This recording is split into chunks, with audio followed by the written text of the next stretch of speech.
welcome to 2024. It's a year I hope you are as excited about at Ardash as many of us within the leadership are. I get there's a lot of change. I know sometimes things seem confusing or tiring, but I genuinely believe that we've got a decent year ahead of us as we try and do some really fundamental and basic things that will improve the care of our patients and improve people's working lives. And we also push on with the strategy, with the 28 promises, trying to nurture the power that exists in our community. So what am I talking about? Just have a think about over New Year's. Well, remember that for all the financial challenges that the NHS has, we've got a plan to invest about £3 million in new stuff in the year ahead. I know we've had over £25 million worth of bids, so it's going to be a tough call, but that clinical leadership executive that we set up back in March will be making those decisions, and everybody who's applied will get an answer. Remember, that excludes the training spend that we're going to try and expand and grow in 2024. It's really important to the organisation that learning becomes a very distinctive feature of our organisation.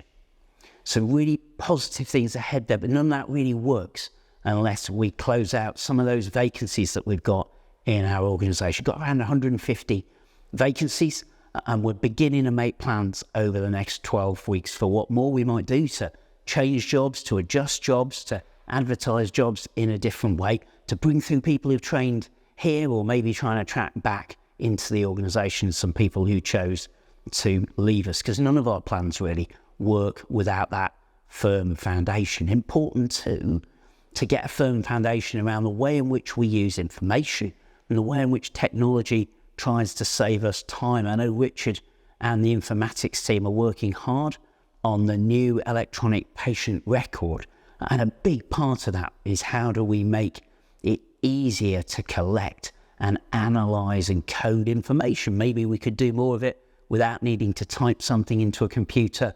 More of it could give you prompts to remind you about critical safety things that we need to do in our organisation. I guess what you're hearing me try and get across is there's some really basic and fundamental things that you should expect in your organisation. And we're going to be trying our level best to get those things over the line. That isn't to walk away from the ambition that's so exciting about those promises. A promise like Promise 4 that I know many people are passionate about, well, we're really going to make it central to the way the organisation runs, the way the organisation's managed, that we hear the voices and views of our patients, that we learn from complaints. I'd be content if we had more complaints. What I'm after is making sure that we learn from those times when somebody has cause to complain. So something about putting that patient voice, that patient feedback right at the heart of our organisation in 2024. We're going to be giving real thought to how best we do that in a systematic way across our organisation. But of course, I'm going to come back to that commitment to try and get peer support workers into every part of our organisation. And then at the end of the 28 promises, that real enthusiasm for research across our organisation. I think those two things really bookend the ambition that we've got for the organisation. They speak to how we involve our communities and people with lived experience in the care that we provide, but they also speak to the ingenuity and the imagination, the experimentation that I think exists in our organisation, in our communities, and we're really going to be trying to tap into that, not only through our friends in grounded research, but trying to broaden and strengthen research and innovation across our organisation. Graham Tosh is going to be heading up that plan. I know he's got ideas about a Dragon's Den to enable people to take forward those little ideas that might really make a difference.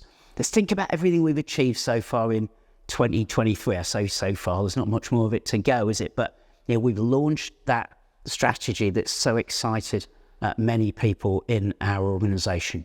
We'll see waiting times come down for services like Falls. We've got twice as many volunteers as we've ever had before. I'm not trying to be all upbeat and optimistic at a time of difficulty. I just want to balance the challenges that I acknowledged at the start of this film with some of the things where I think we've all made progress over the last few months. So thank you for your dedication, for listening to these films, hopefully occasionally enjoying them, and for your feedback. We're really going to keep going in 2024, because the difference between success in what we're trying to do and falling short, it isn't really new or whizzy ideas or novelty or change. It's just sticking at implementation, keeping going, staying with it, learning a little bit and going again. So if you're up for that, I certainly am. Thank you so much for your service. I look forward to working with you in 2024. Happy New Year. Cheers.